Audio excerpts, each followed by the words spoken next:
"I need the money tomorrow," my daughter Jessica ordered, handing me the bill for her husband Mark's $500,000 debt. "And don't be late," he added. I just smiled. Okay. 4 hours later, I was at the airport. When they arrived to collect the money, they found the door locked and a box. They opened it and screamed. Betrayal, revenge, justice. It begins. Before we continue, please subscribe to the channel and write in the comments what time it is where you are now. The doorbell rang 3 times in rapid succession, each chime more insistent than the last. I set down my bourbon and quarterly reports, already knowing who stood on my porch. Through the study window, I spotted their white Tesla Model S gleaming under the security lights. Jessica only rang like that when she needed money. I walked through the marble foyer, past family photos that suddenly felt like artifacts from someone else's life. Jessica at 5, missing her front teeth. Jessica at 18, high school graduation. Jessica at 28, her wedding day. Each image now seemed to mock my naivete. She stood there with that forced smile, the one that never quite reached her eyes anymore. Mark loomed behind her, scrolling through his phone with the intensity of a man checking stocks or scores. Neither looked particularly happy to be here. "Daddy!" Jessica threw her arms around me, holding on a beat too long. The embrace felt calculated, like she was depositing emotional currency for a later withdrawal. Mark brushed past without a greeting, his designer shoes clicking against the marble as he headed straight for my leather chair. My chair. I followed them into the living room, noting how Jessica nervously adjusted the straps of her designer bag, the $5,000 one I'd bought her last Christmas. Mark had already spread documents across my coffee table like he was conducting a board meeting. Jessica perched on the edge of the couch, her fingers finding the pearl necklace I'd given her for her 30th birthday. She always touched it when she was about to ask for something. "Can I get you anything?" "Water, wine," I offered, though hospitality was the last thing I felt. "Let's cut to the chase, Rob," Mark said, not looking up from arranging his papers. "We have a situation." Rob, not Robert, not even the courtesy of Mr. Mitchell anymore. I gripped my bourbon glass tighter and counted backward from 10. An old anger management technique that rarely worked anymore. Jessica's voice pitched higher, another tell. "Daddy, you know we wouldn't come to you unless it was absolutely necessary. You've always said family comes first, and we're family." "What happened to the investment property in Round Rock?" I kept my tone neutral, though my jaw had started its familiar clench. Mark finally looked up, his expression suggesting I'd asked about ancient history. "Market corrections. A temporary setback. But that's not why we're here." Jessica's wedding ring spun around her finger, her grandmother's ring actually, my mother's. The spinning was her tell when she was lying. It had been since she was 12 and denied breaking Catherine's china. "The thing is," Jessica started, then stopped, then started again. "Mark's been working so hard on this new venture, a tech startup, very promising, revolutionary really." "How much?" I interrupted. The grandfather clock in the corner ticked through 3 long seconds of silence. Mark's cologne, something expensive and excessive, mixed with the oak and vanilla notes of my bourbon. Jessica's heel clicked against the marble floor in a nervous rhythm. "It's really not that much for someone with your assets," Mark said, leaning back in my chair. The leather creaked under his weight, a sound that had always been mine alone until tonight. $500,000. We need it in our account by noon tomorrow. The room tilted slightly. My migraine, the one that always started behind my left eye during times of stress, began its familiar throb. Mark stood, walked to my bar without invitation, and poured himself 3 fingers of my 25-year-old Macallan. "These aren't bank people we're dealing with, Rob. They're serious individuals. We'd hate for this to affect your reputation at the country club or the dealerships." The threat hung in the air like Mark's cologne, obvious, overwhelming, and nauseating. My blood pressure spiked. The migraine exploded from behind my eye across my skull. The room spun slightly, and I gripped the mantel for support. "Daddy, you look pale," Jessica said, not with concern, but with calculation, like she was measuring my weakness for maximum leverage. That's when she said the words that changed everything. "If Mom were still alive, she'd be ashamed of how you're treating us." The words hung between us like a blade. Jessica knew exactly what she was doing, Catherine and I had divorced 10 years ago, but Jessica still weaponized her memory whenever it was convenient. Never mind that Catherine lived happily in Houston with her new husband. Never mind that she'd warned me about Jessica's manipulation. In Jessica's version of history, Catherine was a saint who would have opened her checkbook without question. Your mother, I said slowly, would have told you to get jobs. Mark barked a laugh from my bar, still holding my scotch like he'd earned it. Jobs? I'm an entrepreneur, Rob. I create jobs. 3 failed startups in 5 years. A cryptocurrency disaster that I'd warned him about last Christmas. The consulting firm that never consulted anyone. I'd funded them all, every single one, watching money disappear into Mark's delusions of grandeur. You missed Lily's recital last month. Jessica switched tactics, her voice trembling with manufactured hurt. And Noah's soccer tournament. But you have time for your quarterly reports. Those quarterly reports kept their children in private school, kept their Tesla charged, kept their Westlake address respectable. But I didn't say that. Instead, I watched Jessica's mascara run in 2 perfect streams. She'd clearly practiced this performance. Let me understand this. I released the mantle, standing straighter despite the migraine. You need $500,000 by noon tomorrow. For what, exactly? Mark and Jessica exchanged a glance, the kind married couples perfect over years of coordinated deception. Mark set down my scotch and returned to the coffee table, shuffling through papers with the unconscious rhythm of someone used to handling cards or chips. Real estate opportunity, he said. Time sensitive. Can't miss this window. You just said you lost money on real estate in Round Rock. That was different. Mark's knuckles whitened as he gripped one of the documents. This is cryptocurrency. I mean, this is a sure thing. The slip was small but significant. Crypto, not real estate. The same mistake that cost them $200,000 8 months ago. My left hand started trembling, a new development in my 60s. I shoved it in my pocket. Jessica's phone buzzed. She glanced at it, typed quickly, then placed it face down. Daddy, we've supported you through so much. When you and Mom divorced, who stood by you? When the economy tanked in 2020, who helped keep the dealerships running? You were in Cabo that entire summer, I reminded her. Posted about it daily on Instagram. That's not fair. The wedding, I started listing, my voice steady despite the rage building. $100,000. The house down payment, $200,000. Mark's first startup, $150,000. The second, $80,000. The third. That's ancient history, Mark interrupted, standing now, trying to use his height advantage. We're talking about our future. Your grandchildren's future. The grandchildren whose tuition I paid directly to St. Andrews. Jessica stood too, clutching her phone. The staged photo from her childhood, the one of us at SeaWorld when she was 7, suddenly appeared on the coffee table. She'd brought it as a prop. These aren't just debts, Rob. Mark stepped closer, close enough that I could see the small scar above his left eyebrow. These are obligations. Serious people with serious consequences. By tomorrow noon, or things get complicated for everyone. Your reputation, the dealerships, that nice country club membership. Are you threatening me in my own house? My voice dropped to barely a whisper. We're being honest about the reality, Jessica said, but her voice wavered. She'd never seen me this angry, this controlled. Daddy, please. We need this tomorrow, noon. That's not negotiable. The room felt suffocating despite the central air running. My migraine pounded with each heartbeat. Mark's cologne seemed to thicken the air.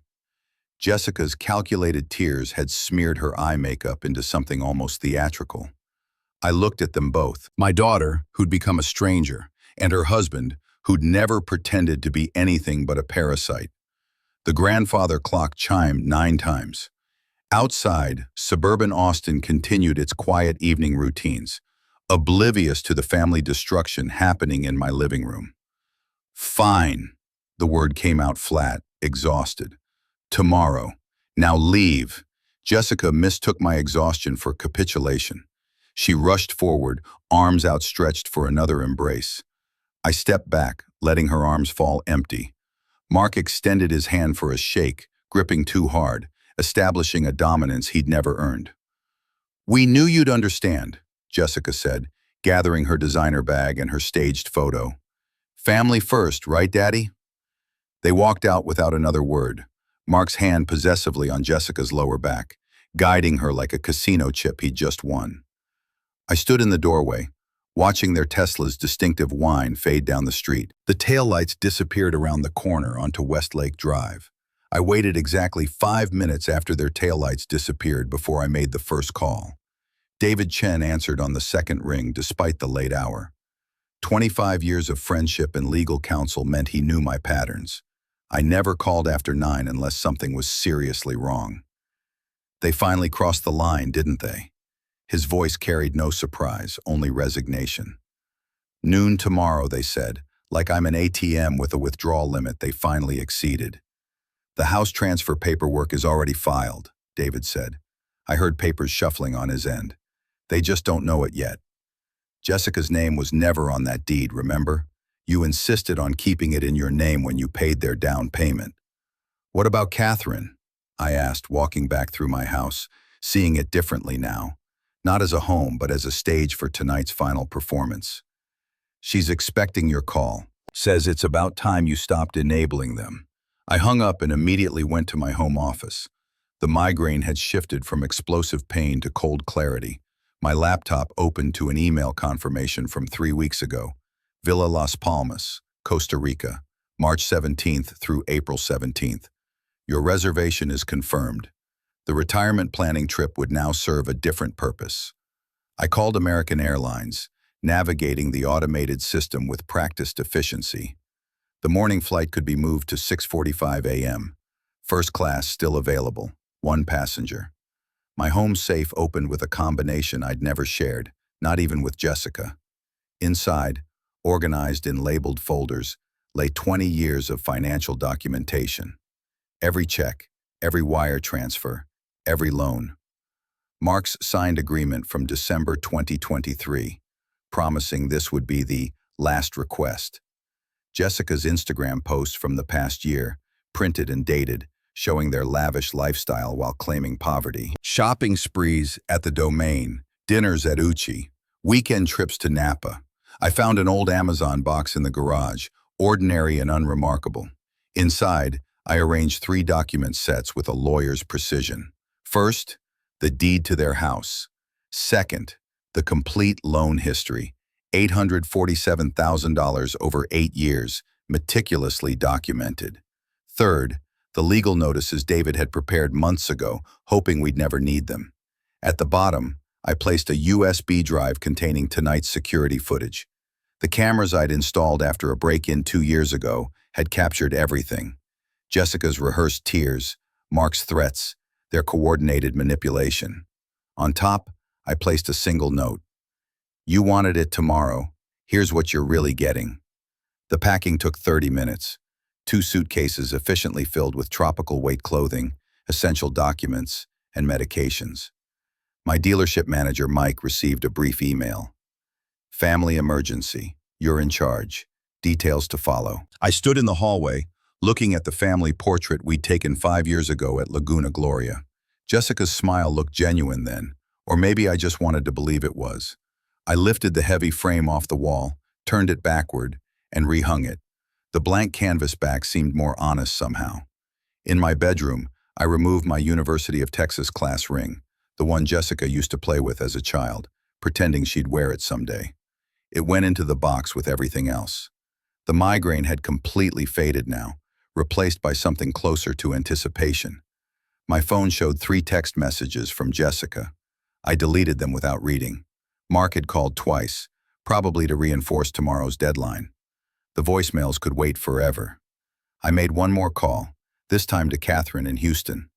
She answered immediately, as if she'd been waiting by the phone. "Robert?" David called me. "Are you really doing this?" "Should have done it years ago. She's our daughter." Catherine's voice carried sadness, not judgment.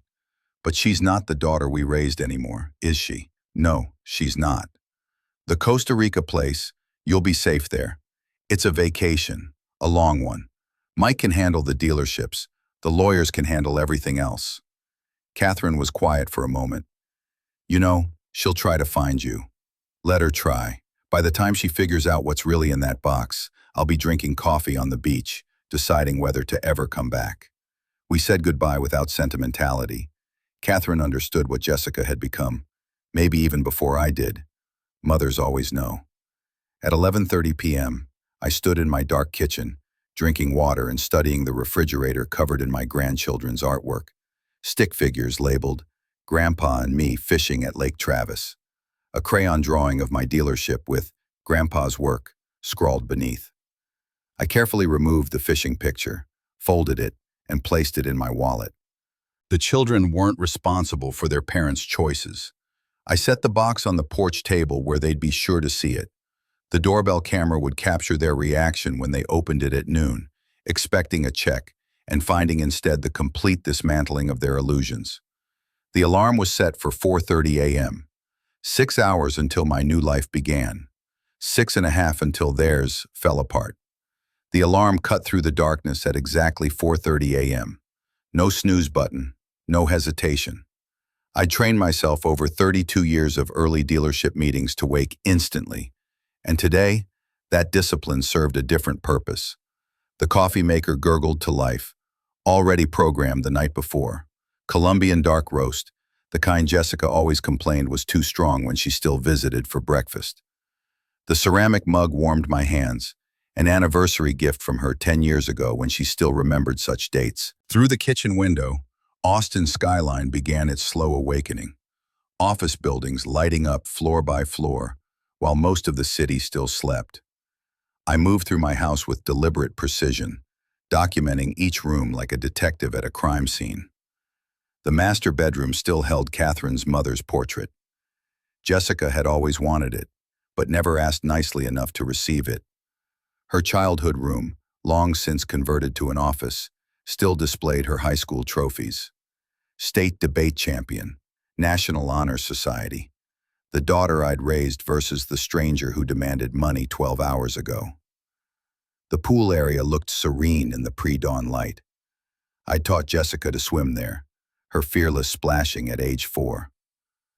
Last July, Mark had gotten drunk at our 4th celebration, fallen in fully clothed, then blamed me for the pool's placement. Even then, I'd written the check for his ruined designer watch. The Bentley purred to life in the garage. I chose it over the Tesla.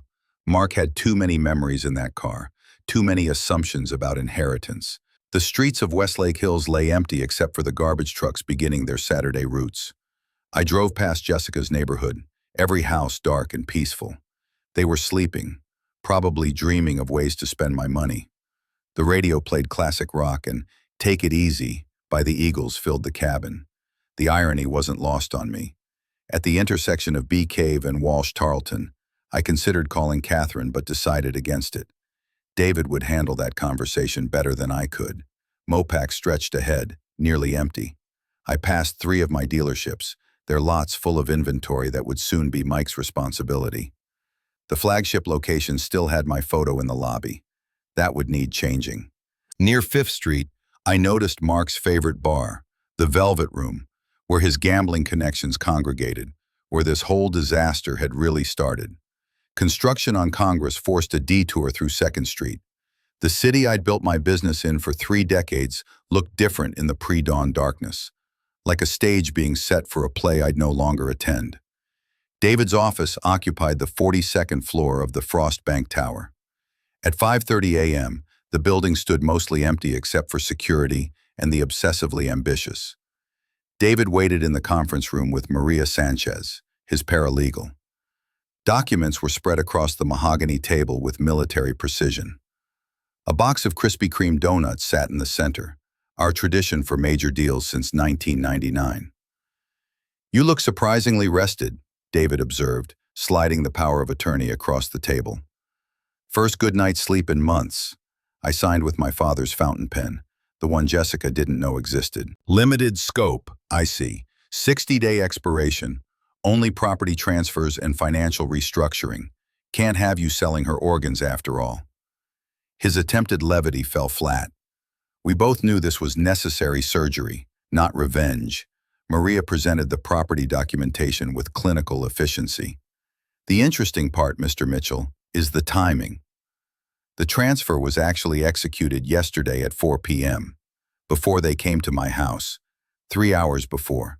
Jessica's house has been legally yours since she signed those papers in 2020. She never read past the second page. The irony was perfect. While Jessica had been driving to my house to demand money, she'd already lost her biggest asset. The house she posted about constantly on Instagram, the symbol of her success, had never been hers at all. The financial lockdown? I asked. Executed at midnight. Joint accounts frozen. Credit cards in your name suspended. The children's tuition remains on autopay through December. We're not punishing them. David produced another folder, thicker than the rest. The nuclear option, as we discussed. Inside lay transcripts of Jessica's text messages to friends, calling me a walking ATM and too pathetic to say no. Mark's signed promissory note from 2023, swearing this was the last time. The USB drive containing last night's security footage, their entire performance, captured in high definition. The prenup Mark signed, David continued, includes a gambling addiction clause. Page 47, subsection 3. He doesn't know. His lawyer was too drunk to read that far. Showed up to the signing smelling like bourbon at 2 in the afternoon. Maria looked uncomfortable. Mr. Mitchell, this is remarkably thorough. 5 years of preparation, I replied. I kept hoping I'd never need it. David produced an identical Amazon box to the one on my porch. Insurance? If she doesn't find yours, this goes to her office Monday, along with these. He revealed photos. Mark at the casino last week. The timestamp clear. The losses visible on his face. Catherine knows? I asked. She's known for months. Helped document everything. She's as tired of enabling Jessica as you are. The Costa Rica property, purchased through the Cayman entity, is completely protected. Even if Jessica gets ambitious with lawyers, she can't touch it. I signed the last document, my hand trembling slightly on Jessica's trust fund termination. 20 years of planning for her future dissolved with one signature. David noticed the tremor. Bourbon? He gestured to his desk drawer. Another tradition. No, need a clear head for the flight. At 6 a.m. sharp, I stood and shook David's hand. His grip conveyed understanding, sympathy, and determination. The elevator descended alone, each floor marking a distance from my old life. The valet already had my Bentley running. I handed him a $100 bill in an envelope. Mike Martinez will pick this up Monday. The young man nodded, confused but professional. I drove toward the airport as the sun broke the horizon, painting Austin's skyline gold. My phone buzzed, Jessica calling, earlier than expected. The last time I'd hear that ringtone without choosing to answer. Highway 71 stretched toward Austin Bergstrom International as the sunrise painted the hills copper and gold. The familiar route felt different this morning, each landmark a goodbye. Manuel's taco truck was setting up at the Riverside intersection, where I usually stop for breakfast tacos. Not today. NPR discussed a local businessman's expansion plans. My own dealership group, ironically, though they wouldn't be mine much longer. Jessica called 3 times in rapid succession, then Mark once. Each ringtone felt like a countdown. 10 years ago, that sound would have made me answer immediately, worried something had happened to the grandchildren. Now, I recognized it for what it was.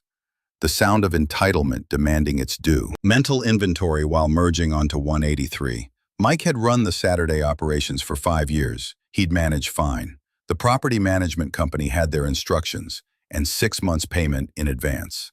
The grandchildren's school tuition would continue through December. They shouldn't suffer for their parents' choices. Everything else had ceased to be my responsibility at midnight. The airport's south terminal emerged from the morning mist. The valet stand wasn't busy yet, just 2 attendants preparing for the day's rush. Carlos, who'd parked my cars for 3 years, looked surprised. Early flight, Mr. Mitchell? Change of plans. I handed him the keys in an envelope. Mike Martinez will pick this up Monday. His information's inside. Everything all right, sir? Better than it's been in years. I didn't look back at the Bentley. That car had driven Jessica to her wedding, Mark to countless bars, and me to endless ATM withdrawals. Let Mike decide what to do with it. The first-class counter stood empty except for Linda, who checked me in for dozens of business trips. Costa Rica today, Mr. Mitchell. I have you on the 6:45 to San Jose. That's right. Normal conversation masking a life-altering change. 2 bags to check. Everything I need. She tagged the suitcases with practiced efficiency. I kept my carry-on close. Documents, medications, laptop, the few photos I couldn't leave behind. As she handed back my passport, I pulled out a sealed envelope. I need a favor, Linda. Someone will come looking for this later today. Jessica Carter. She'll be agitated. Linda's professionalism never wavered. Any special instructions? Just verify her ID. There's a key inside to a storage unit. She'll understand. Or she wouldn't. Either way, the storage unit held 20 years of her childhood belongings. I'd saved things she'd never bothered to collect. Let her decide if memories were worth more than money. TSA pre-check moved with Saturday morning efficiency. The regular agents recognized me. Where to today, Mr. Mitchell? Somewhere warmer. Business or pleasure? Neither. A personal matter. Through the scanner, belt off, shoes in the bin. The mundane ritual of modern travel felt surreal against the backdrop of deliberate life demolition. I collected my belongings, each item returning to its designated pocket, except my phone, which stayed off. Austin Java appeared at gate 14, and muscle memory guided me to the counter. The barista, Amanda, according to her name tag, smiled with morning enthusiasm. The usual, medium dark roast, no room? Make it a large today. Special occasion. You could say that. I sat at the gate, the coffee warming my hands like my mug at home had 2 hours ago. My phone showed its final statistics before I powered it completely off. 7 missed calls from Jessica, 3 from Mark, 12 text messages, 2 voicemails. Jessica's last text caught my eye. Dad, call me back. Having weird dreams about money. I typed a response. Dreams and reality are often different. Deleted it. Typed again. Check the porch. Deleted that too. Finally, I typed, ask David Chen, then deleted that as well. Instead, I powered the phone off, removed the SIM card, and dropped both in the nearest trash bin. The investment phone could become someone else's problem. First-class passengers for Flight 447 to San Jose, Costa Rica, now boarding. The gate agent scanned my boarding pass with a practiced smile. The jet bridge stretched ahead, each step lighter than the last. The flight attendant welcomed me to 2A, window, left side. I accepted the offered champagne, unusual for 7 in the morning, perfect for this moment. Other passengers filed past. A honeymoon couple, giggling and touching constantly, reminded me of Catherine and myself 35 years ago. A business traveler typed frantically on his laptop, chasing some deadline that seemed monumentally important. That had been me once, building an empire for a daughter who'd only seen it as a vault. An elderly woman settled into 3C with knitting needles and yellow yarn, like Jessica's grandmother used to do before the arthritis won. Excuse me, a familiar voice made me freeze.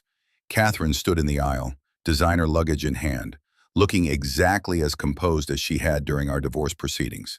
She settled into 2B, across the aisle, close enough to talk, far enough to maintain the boundaries we'd established a decade ago. David called, she said simply. Thought you might need backup. It's not your fight anymore. Hasn't been for 10 years, but she's still my daughter. Someone should be there when she lands. There?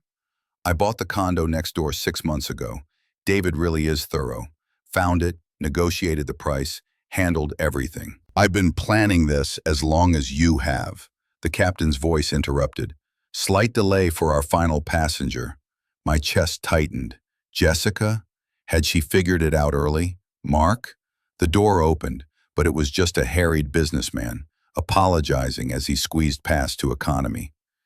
Did you tell her? I asked Catherine. Tell her what? That her father finally stopped enabling her? That her husband's a parasite? That she became exactly what we swore she'd never be? No, Robert. She'll figure it out herself today, actually. The door closed with a pneumatic finality. 7:05 a.m. pushback, 7:15 a.m. Engines roaring to life. Acceleration pressing me back into leather that didn't smell like Mark's cologne or Jessica's perfume. Austin shrank below. The hills and lakes I'd called home for 30 years became abstract geometry. Somewhere down there, Jessica's alarm was going off. In 4 hours, she'd arrive at my empty house. In 5 hours, she'd find the box. In 6 hours, my old life would be completely dismantled. The flight attendant appeared with breakfast menus. Business or pleasure? I considered the question. Neither. It's justice. Catherine laughed. The first genuine laugh I'd heard from her in years. That's the Robert I married. Welcome back. Below, Texas disappeared under the clouds. At exactly noon, when Jessica expected $500,000, I was having lunch above the Caribbean. Catherine reading beside me. Both of us, finally free from the daughter we'd loved and lost years before the money ran out. I learned what happened next the way I learned most things about Jessica's life. Secondhand, through cameras and witnesses. A father watching his daughter's life like a documentary he couldn't turn off. David sent me the security footage 3 days later. I watched it on my laptop from the Costa Rica balcony. Pacific waves providing an oddly peaceful soundtrack to my daughter's meltdown. The timestamp showed 12 p.m., exactly when the first text arrived. Your transaction has been completed. That was David, confirming the house transfer had been recorded. At that exact moment, I was ordering ceviche, and Jessica was probably still sleeping off whatever Mark had bought with my previous loan. According to her Saturday routine, which David had documented too, Jessica left her house at 11:30 a.m. The Starbucks charge at 11:47 confirmed it. A $7 latte on the credit card I'd canceled at midnight. The decline wouldn't hit until Monday when the weekend authorizations processed. Her last purchase on my dime. Mrs. Davis, my neighbor of 15 years, provided the next chapter. She'd called David at 12:15 p.m., speaking in her precise English that 40 years in Texas hadn't softened. Mr. Chen, they are here. Jessica and the gambling man. They don't know I'm watching. The security footage picked up at 12:15:23. Jessica's white Mercedes pulled into my driveway with the confidence of someone about to collect their allowance. Mark checked his phone. David later confirmed he was tracking basketball scores, probably planning his next bet with my money. Jessica applied lipstick in the mirror, the same shade of red she'd worn to ask for her first car at 16, her wedding down payment at 28, and yesterday's $500,000 demand at 35. They walked to my door like they owned it. Mark carried an empty Hermes briefcase, $12,000 retail, bought with my loan from January. Empty, waiting for cash that would never come. Jessica rang the doorbell at 12:16:45. A normal ring, not the demanding triple press from yesterday. She waited exactly 10 seconds. I knew her patterns. Then rang again, longer this time. Mark cupped his hands against the side window, peering into my empty kitchen. His car's gone, Jessica said, loud enough for Mrs. Davis to hear from her garden. So, he's got 5 cars, Mark's dismissive tone carried across the yard. The lights are on timers, Jessica noticed, what I'd programmed weeks ago. Maybe he went to get the cash from the bank. You said noon, it's barely past. They tried the door at 12:18.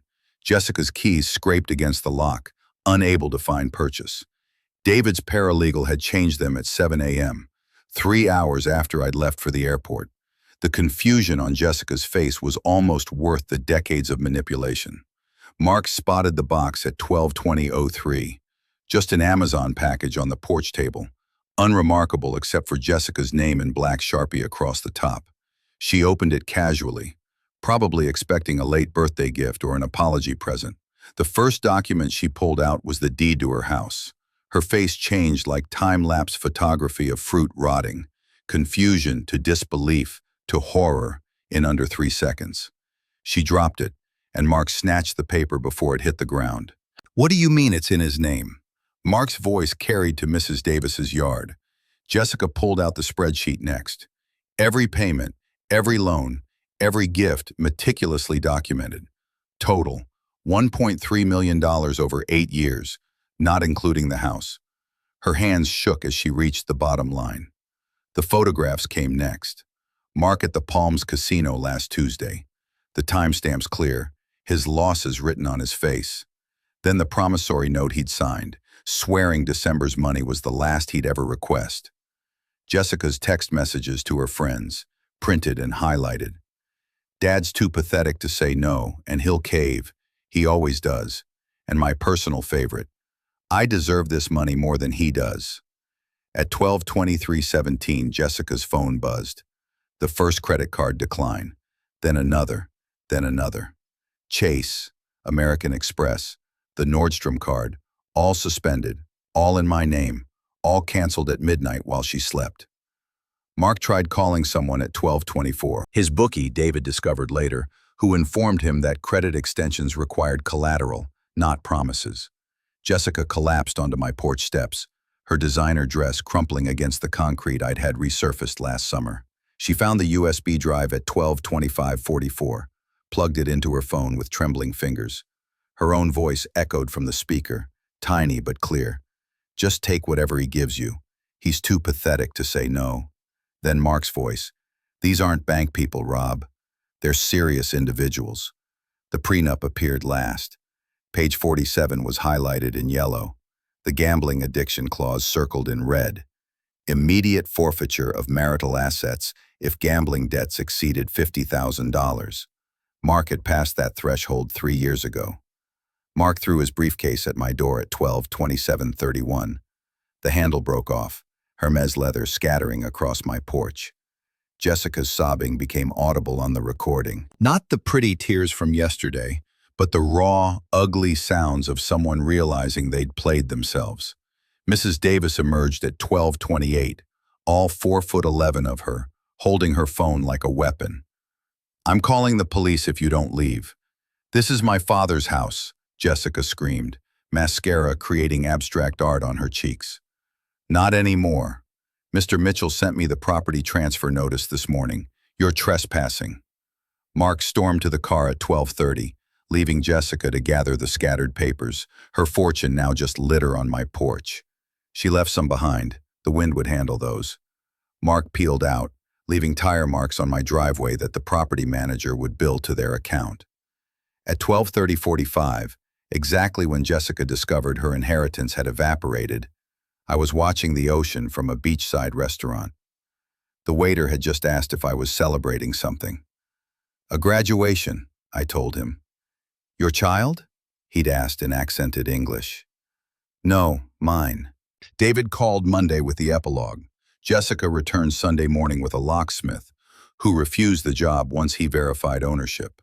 She tried climbing the fence until the security company responded. The police gave her a trespass warning. Mark never came back. David heard he'd moved to his brother's house in Dallas, divorce papers already filed. 3 days later, sitting on my balcony with Catherine reading beside me, David asked if I wanted to see the complete footage. No, I said, watching pelicans dive for fish. The screaming I'd heard for 5 years was finally, blessedly, silent. David sent me the parking garage footage 3 days later. I watched it from my deck in Costa Rica. Pelicans diving for fish in the background, while my daughter's life imploded on my laptop screen. The timestamp showed 7 p.m., March 16th, exactly when I was having my first peaceful dinner in years. Their Mercedes screeched into the underground parking of Jessica's condo building. Even without audio, Mark's body language screamed rage. He slammed the door so hard the car alarm triggered, its lights flashing like a distress signal nobody would answer. Jessica chased him to the elevator, clutching those documents like evidence in a murder trial, which, in a way, they were. Evidence of the murder of their delusions. The building's elevator audio, which David's paralegals somehow obtained, captured their conversation in devastating clarity. Jessica's voice, shrill with betrayal. You said it was commercial real estate. It was. Mark's denial came quick, desperate. The casino was just stress relief. Stress relief? Stress relief. The sound of papers hitting flesh. Then the elevator's pleasant ding. Doors closing on Jessica's raw sobbing. By 7:30, Jessica had started an Instagram live that would become legendary among Austin's social circles. David's paralegal screenshotted everything before Jessica deleted it minutes later. There she was, mascara creating abstract art on her cheeks, a wine glass trembling in her manicured hand. When someone you trust betrays you. She held up the house deed to the camera, Mark visible in the background, throwing clothes into a suitcase. When your whole life is built on lies. The wine glass flew across the room, shattering against their wedding photo. Stream ended. 47 people watched Jessica Carter, the social butterfly of Westlake, self-destruct in real time. 3 were employees from my dealerships who immediately forwarded the recording to David. Mark's mother called my office Monday morning, her voicemail preserved in David's meticulous records. Mr. Mitchell, Mark's been missing since Saturday night. Jessica says you've kidnapped him. A pause, heavy with maternal desperation. I know that's crazy, but do you know where my son is? I didn't, but I knew where he'd been. Mark had spent those hours calling everyone he'd ever met with money. Country club friends, college roommates, even his ex-girlfriend's father. Each conversation shorter than the last.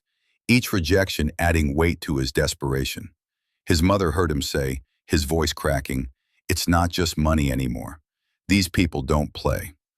Between 8:30 and 10 p.m., Jessica dove deep into Google's legal advice. Her search history, visible because she'd used my Amazon account to access the Wi-Fi, read like a map of denial. Can a father take back a gift house, Texas? How to break power of attorney. Statute of limitations, financial gifts, Texas. Emergency bankruptcy lawyer, Austin. Can casino debts affect spouse, Texas? Cheap divorce attorney, no money down. The last search hurt more than I expected, not because she wanted to divorce Mark. That was overdue, but because she immediately went looking for someone else to fund it. Sarah, Jessica's best friend since college, called Catherine around 10 p.m.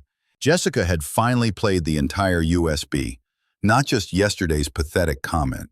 5 years of family gatherings, birthday parties, and holiday dinners, all secretly recorded. Jessica's voice calling me a walking ATM at her 30th birthday. Mark joking about bleeding the old man dry at Thanksgiving. Jessica coaching Mark on manipulation tactics before our anniversary dinner.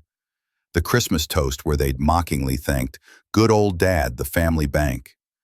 She played it 3 times, Sarah told Catherine, like she couldn't believe it was real. The credit card cascade started at exactly 10:17 p.m. Each declined notification pinging to David's monitoring system. Chase Sapphire, declined. American Express Platinum, suspended. Nordstrom, invalid. Even her Starbucks card was deactivated. A DoorDash driver filed a complaint the next day. Jessica had ordered $200 of sushi, planning to pay with cash. No cash in the house. The driver threatened small claims court, while Mark was already at a pawn shop with her jewelry. Jessica's Facebook post between 11 p.m. and midnight became Austin gossip legend. Each was deleted within minutes, but screenshots spread like wildfire. Betrayed by blood. When your father chooses money over family, anyone know employment lawyers? Selling designer bags, serious inquiries only. The comments she hadn't expected poured in immediately. Her cousin, "Didn't you just post from Cabo last week?" High school friend, "Thought your dad bought you everything." Former coworker, "Aren't you the one who quit working after marriage?" While Jessica's world crumbled, Catherine and I sat on the beach deck playing poker. A local guitarist strummed nearby, and I tipped him $100 to play "Take It Easy" by the Eagles. Catherine laughed, the first genuine laugh I'd heard from her in years. "You're terrible at poker," she observed, taking my chips. "I'm free," I replied, and meant it. Mrs. Davis called David again at 11:45 p.m.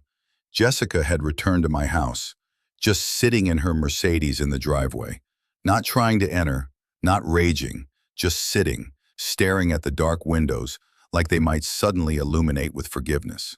She sat there for an hour, Mrs. Davis reported. When she finally left at 1 a.m., she looked different, like she'd aged 10 years in 10 hours. By midnight on March 16th, Jessica had lost access to $2.3 million in assets, discovered $500,000 in hidden family debt, realized Mark had gambled away their savings, found out she'd never owned her house, and learned her mother had known everything for months. David asked if I felt guilty about the recordings. I told him the only thing I regretted was not starting them sooner. Sunday morning, March 17th, Jessica stood at my office building's entrance for 2 hours. Security footage showed her pressing the intercom every few minutes, like a child repeatedly pushing an elevator button, hoping persistence would change reality. She called employees from the company directory she'd stolen years ago. Mike blocked her after the third call. Others simply didn't answer. By noon, she'd moved to Austin Bergstrom International, the same terminal where I dropped her off for college visits, where I'd welcomed her home from her honeymoon. Now she was there as a detective, desperately seeking clues to my escape. TSA wouldn't provide passenger information. American Airlines required a warrant. When she claimed family emergency, they checked their system. Passenger specifically requested no contact, the agent informed her. David has video from airport security of Jessica's face crumbling at those words. Her Uber receipts that afternoon, the last rides before the account cut off, traced a map of desperation across Austin. Robert's Golf Club, membership revoked, entry denied. Morton's Steakhouse, where we'd celebrated every major deal. Haven't seen Mr. Mitchell lately. Even my barbershop on South Congress, though it was closed on Sundays. She stood outside, peering through the windows as if my hair clippings might reveal my location. Monday, March 18th became Jessica's legal education day. 4 law firms, 4 identical consultations. Each lawyer's expression shifted from interest to sympathy as they reviewed the documents. "These are ironclad," said the first. "You'll need a $10,000 retainer," said the second. "Do you have access to funds?" asked the third. The fourth just shook his head. The dealership confrontation at 3 p.m. made it onto employee social media. Jessica stormed into the flagship location on Research Boulevard, demanding answers from Mike. Mike Martinez, 6'4" and a former Marine, remained perfectly calm as she screamed about kidnapping, elder abuse, and theft. When she threw her coffee at the glass door, customers started recording. The brown stain would remain for 3 days. Mike left it there on principle. Mark's mother's voicemail at 5 p.m. carried a mother's worst fears. "Mr. Mitchell, Mark's been missing since Saturday night. Jessica says you've kidnapped him. I know that's crazy, but do you know where my son is?" Tuesday, March 19th, the real creditors arrived. Not bank representatives in polyester suits, but 2 men in Italian leather who knocked politely and spoke softly. They left a business card with just a phone number. No threats, no violence, just the weight of unspoken consequences. Jessica called Mark 47 times. His phone had been off since Saturday. Her Instagram stories that afternoon, screenshotted by her sorority sisters, documented the pawn shop tour. Designer bags worth $30,000, $8,000 cash. Jewelry worth $50,000, except the wedding ring. $15,000 cash. Mark's 3 abandoned watches worth $40,000, $12,000 cash. Still $465,000 short of what they needed. That evening, Catherine took Jessica's call. She recorded it with legal permission, knowing I'd need to hear it eventually. "Mom, did you know?" Jessica's voice sounded younger, almost childlike. "About Mark's gambling? 6 months ago. Why didn't you tell me? Would you have listened?" Silence. Then, "I need money." "So did I. During the divorce, you said I should be independent."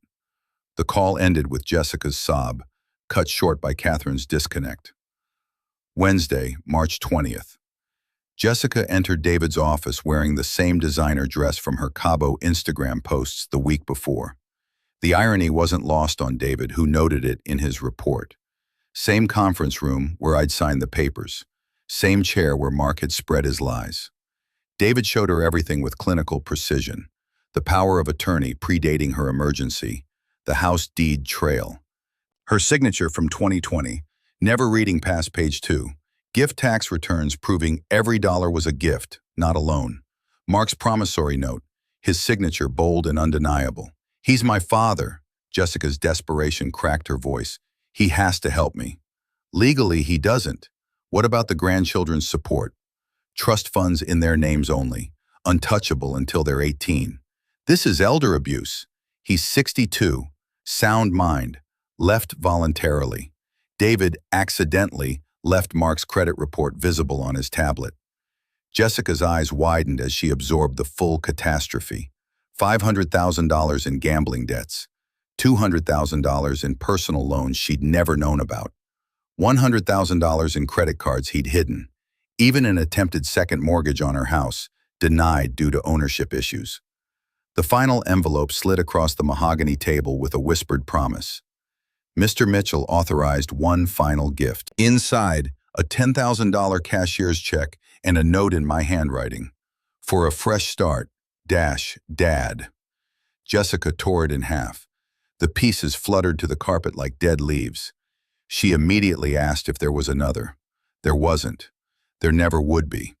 Meanwhile, I was learning Spanish from children on the beach.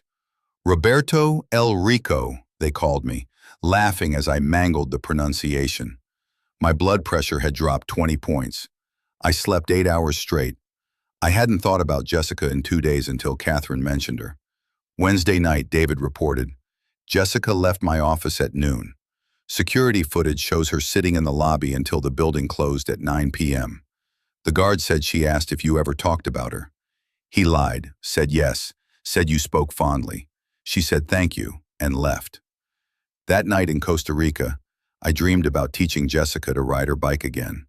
But this time when I let go, she kept pedaling away until she disappeared. The Austin American-Statesman article arrived in my inbox on April 3rd. Local businessmen missing after financial scandal. Mark Carter, 38, hadn't been seen since March 19th. Wife filed a missing person report. Police found no evidence of foul play. His car was at airport long-term parking, a ticket to Vegas purchased, but never used. The creditors returned to Jessica's condo on April 5th. More insistent this time, according to the police report Jessica filed. They left a photo from February. Mark at the casino, markers scattered on the table, owing $500,000. Jessica requested a restraining order. The judge asked about the money owed. Order denied. Her garage sale that weekend became neighborhood entertainment. The Facebook group posts, forwarded by David's investigator, painted a portrait of decline. Moving sale. Everything must go. Furniture that once hosted charity galas. Mark's custom-fitted golf clubs sold for $200. Wedding china. Waterford crystal. $50 for the complete set. Her wedding dress, preserved in acid-free tissue. No takers at any price. A neighbor posted, sad. A year ago she hosted that autism charity gala here. Raised $50,000. By mid-April, Jessica's job applications flooded Austin's employment market. 47 positions in 2 weeks, tracked through LinkedIn. Interior design firms. Employment gap too long. Retail positions. Overqualified. Finally, Nordstrom hired her. The same store where she'd spent thousands monthly. Starting pay? $15 an hour, plus commission. The universe's sense of irony remained intact.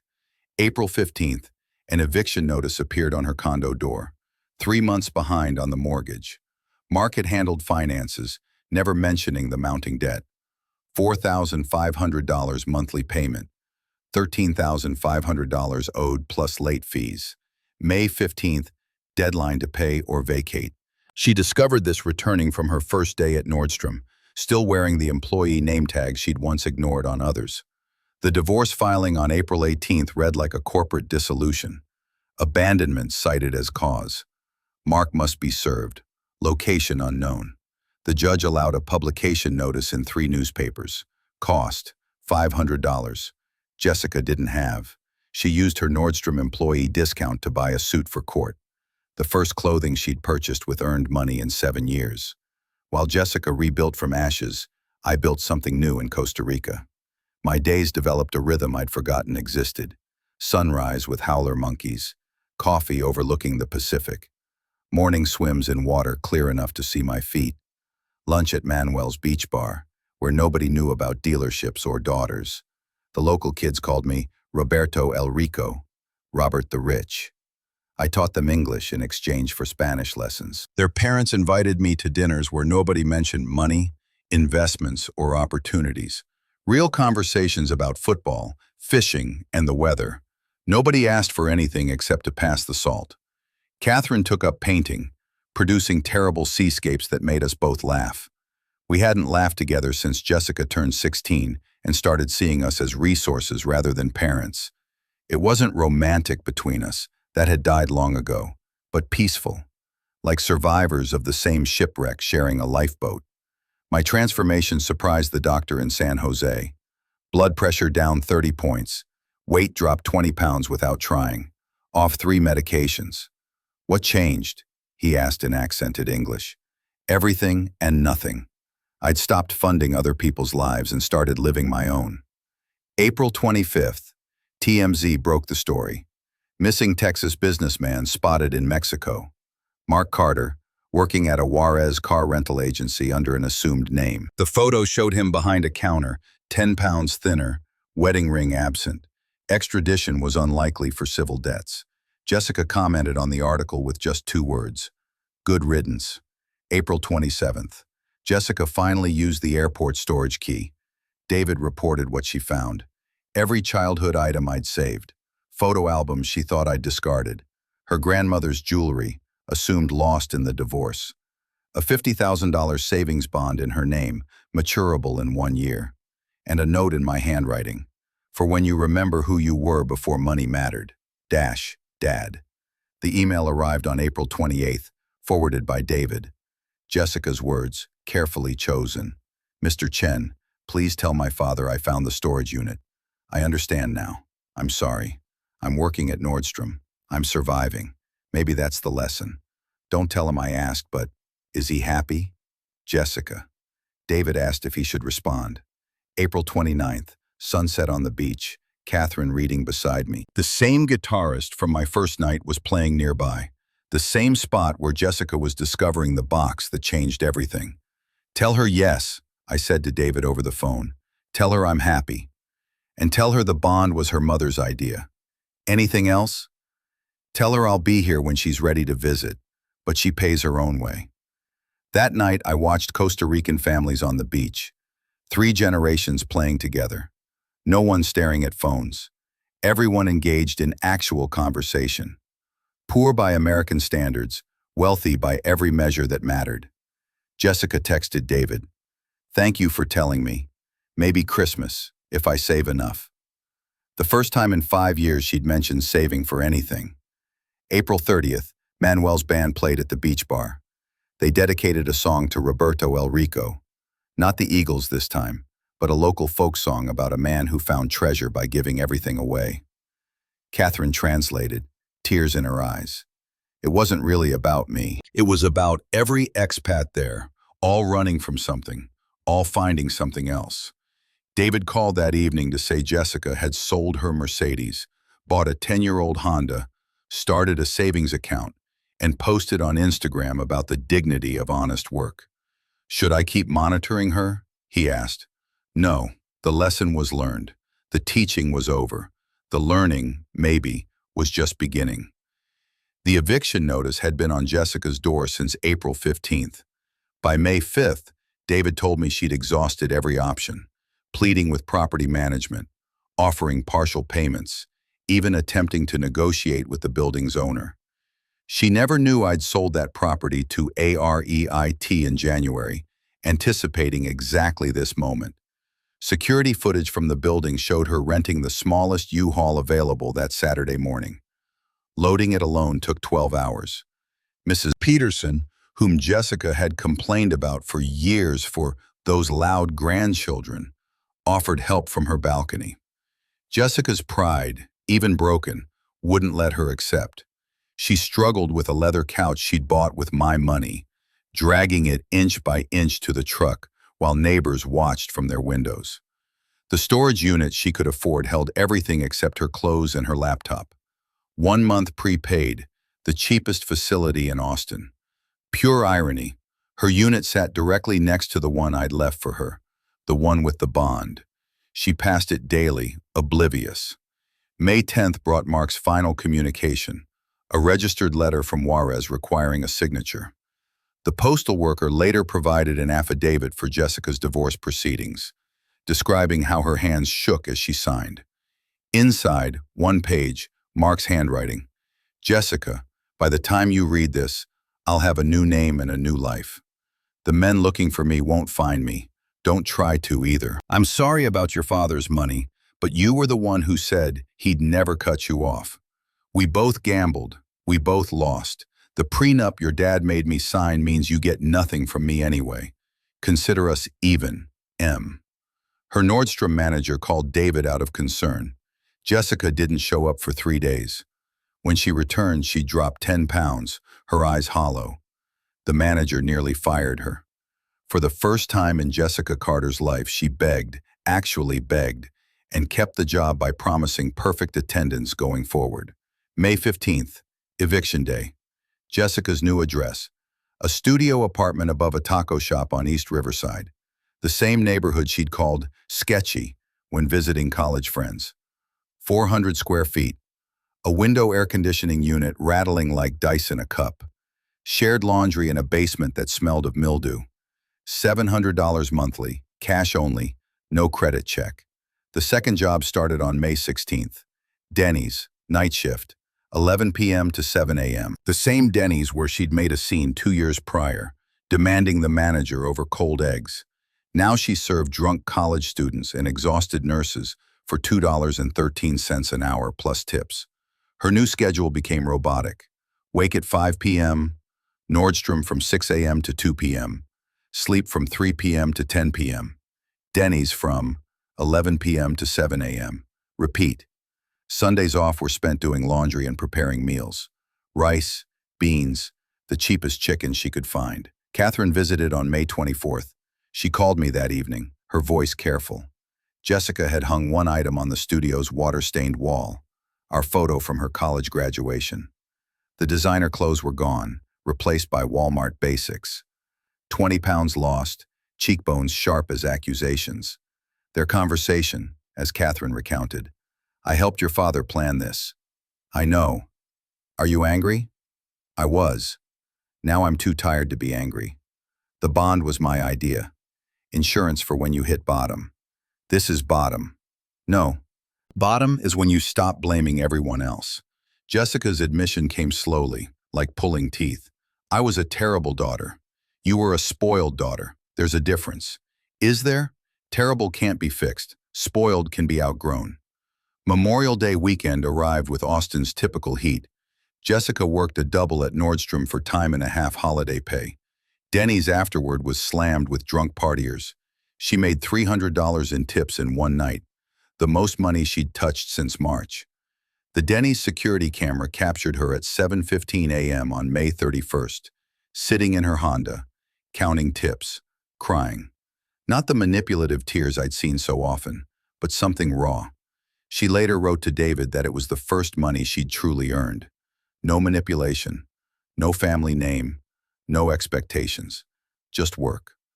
Her phone record showed a text typed but never sent. Dad, I made $300 tonight by myself. I know you won't see this. I know you're gone. But I wanted you to know. I'm starting to understand. She deleted it, but the phone company's records remained. Meanwhile, in Costa Rica, the rainy season had started.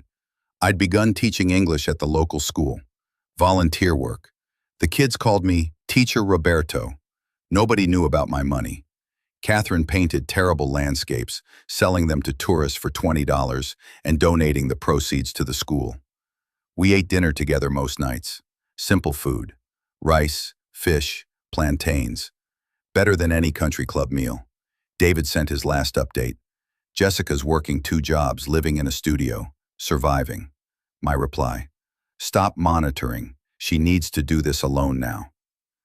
May 31st, midnight. Jessica started another Denny's shift. The Memorial Day crowd was filtering in. She tied her apron, picked up her order pad, and approached a table of drunk fraternity boys, the type Mark would have pledged with. "Welcome to Denny's. What can I get started for you?" One recognized her, his voice loud with surprise. "Jessica? Jessica Carter from the country club?" She didn't flinch. "That's me. Now what can I get you?" David told me later that was the moment, serving pancakes to people who knew her former life, that Jessica stopped being my daughter and started becoming herself. June had brought Austin's full summer heat, and Jessica had found her rhythm. Nordstrom customers started requesting her specifically. She'd become genuinely helpful rather than judgmental.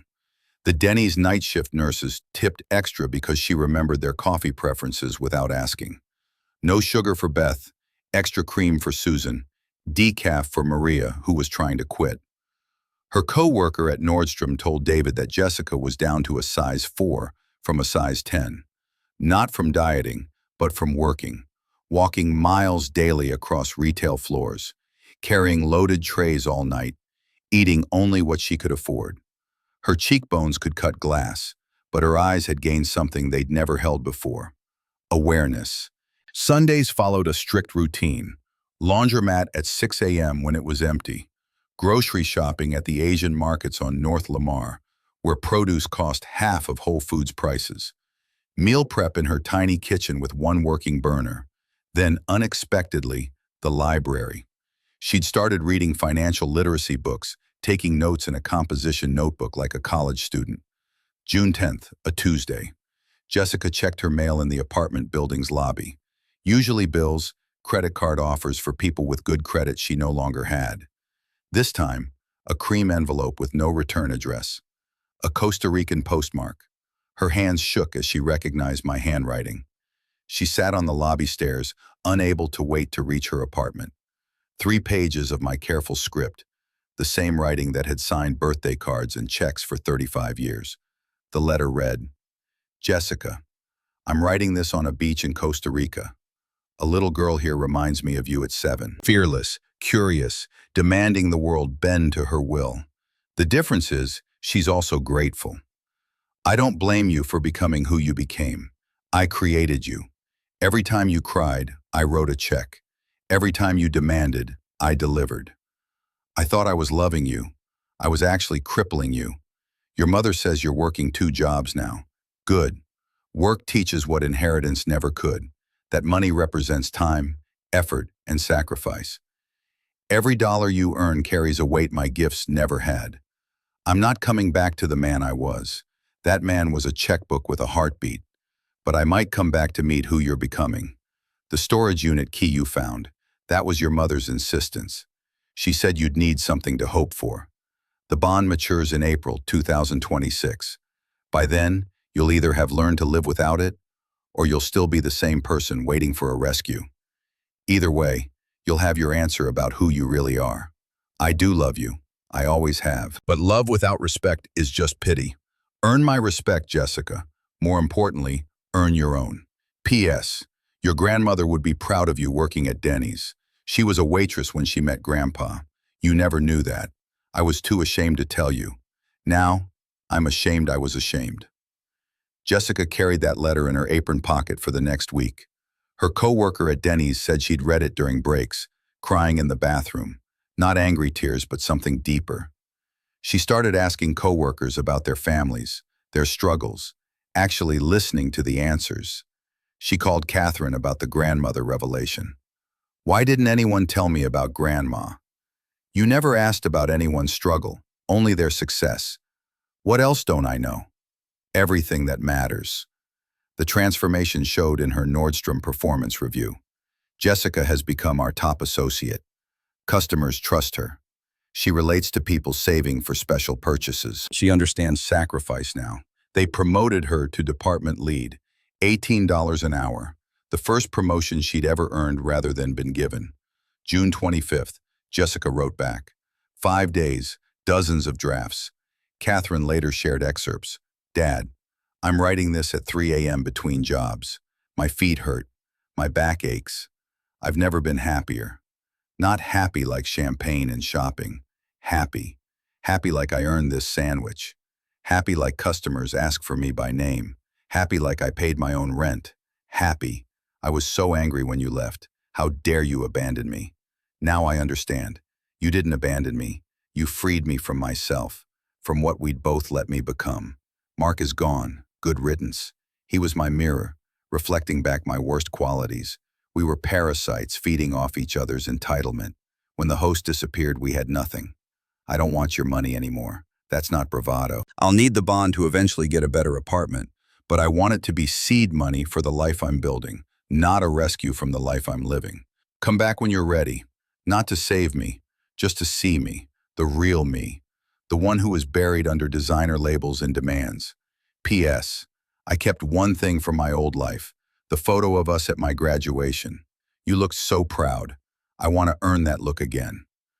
The letter reached me on July 2nd, Independence Day week. Fitting timing. I read it on the beach while Catherine looked over my shoulder. She gets it, Catherine said. Getting it and living it are different things. Give her time. How much?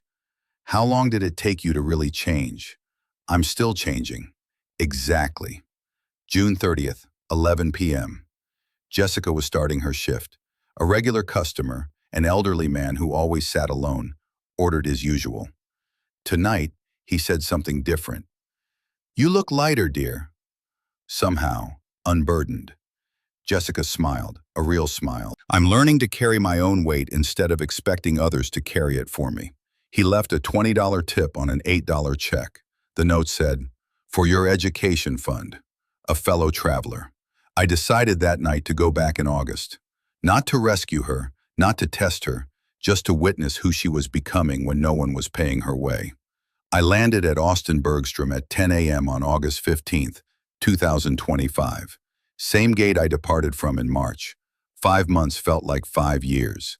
Catherine stayed in Costa Rica. This is your journey to finish, she'd said. The rental car was a modest sedan, not the luxury vehicle Robert Mitchell would have demanded. I drove past my dealerships, thriving without me.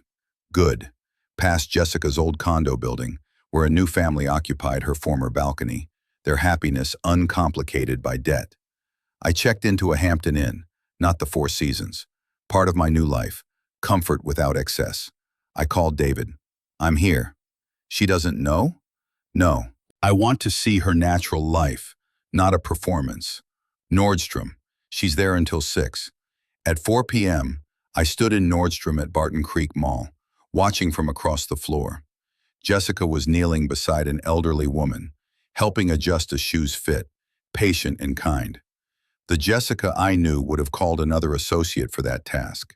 She'd changed physically, lean but strong, moving with purpose rather than entitlement. Her uniform was simple but neat, hair in a ponytail. No more weekly salon visits. Her face without makeup was beautiful in a way I'd never seen. Honest. At 5:30, I approached like any other customer. Excuse me, I'm looking for comfortable walking shoes. She turned, froze, her mouth opening wordlessly, then quietly. Dad. Hello, Jessica. Neither of us moved. 5 months of change suspended between us. Then she laughed. Not bitter or hysterical, just laughed. You're shopping at Nordstrom? You haven't bought your own clothes in 20 years. Things change. Yes, they do. She couldn't leave the floor, so I stayed as a customer. We talked carefully while she showed me shoes.